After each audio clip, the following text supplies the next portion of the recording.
அண்மை செய்தியாக பார்த்துள்ளோம்.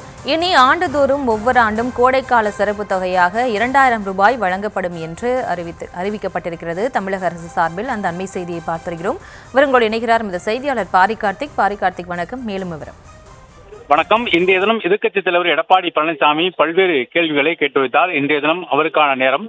சட்டப்பேரவையில் இடைக்கால பட்ஜெட் குறித்து எதிர்க்கட்சித் தலைவர் பேசுவது வழக்கம். அதன் அடிப்படையிலே இன்றைய தினம் அவர் பல்வேறு கேள்விகளை அரசிடம் முன்வைத்தார். அப்போது 2024 நாடாளுமன்ற தேர்தலின் போது உரிமை தொகை தடுக்கப்பட்டதா என்றும் நடைமுறையில் இருக்கக்கூடிய திட்டத்தை யார் தடுக்க முடியும் என்றும் கேள்வி கேட்டார். மேலும் நாங்கள் கூட ரூபாய் 2000 தருவதாக அறிவித்திருக்கிறோம், நாங்கள் எப்படி அதை தடுக்க முடியும் என்றும் அவர் நிதியமைச்சரிடம் கேள்வி கேட்டார்.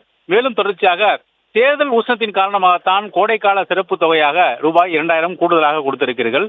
இதற்கு முன்னாடி 4 வருடங்கள் கோடை காலமாக நீங்க மகளிருக்கு என்ன பணம் கொடுத்தீர்கள் என்று அடுக்கடுக்கான கேள்வியை முன்வைத்தார். அப்போது அமைச்சர் கீதா ஜீவன் எழுந்து இனி ஒவ்வொரு வருடமும் ரூபாய் 2000 ரூபாய் வழங்கப்படும் என்று அவர் சட்டப்பேரவை தெரிவித்தார். இந்நிலையில் அமைச்சர் கூறியது அரசனுடைய வாக்காக தான் எடுத்துக்கொள்ள முடியும். அதன் அடிப்படையிலே இனி பெண்களுக்கு திமுக ஆட்சி காலத்தில் ரூபாய் 2000 வழங்கப்படும் என்று அமைச்சர் அறிவிப்பதாக கூறப்படுகிறது. மேலும் எதிர்க்கட்சி தலைவருடைய இந்த கேள்விக்கு பதில் கூறிய பொழுது அமைச்சர் கீதா ஜீவன் பல்வேறு எதிர்க்கட்சி தலைவர்கள் இதுபோன்ற ஒரு கேள்வியை கேட்கிறார்கள், அந்த அடிப்படையிலே பதில் கூறுவேன் என்று சொல்லிவிட்டு ரூபாய் 2000 இனி கோடைக்கால சிறப்பு தொகுப்பாக அனைத்து பெண்களுக்கும் வழங்கப்படும் என்று இது அடுத்த வருடம் முதல் தொடர்ச்சியாக நடைபெறும் என்றும் அவர்களுக்கான அந்த சிறப்பு தொகுப்பு ஒவ்வொரு வருடமும் வழங்கப்படும் என்றும் அமைச்சர் கீதா ஜீவன் தற்போது சட்டப்பேரவையில் அறிவித்திருக்கிறார்.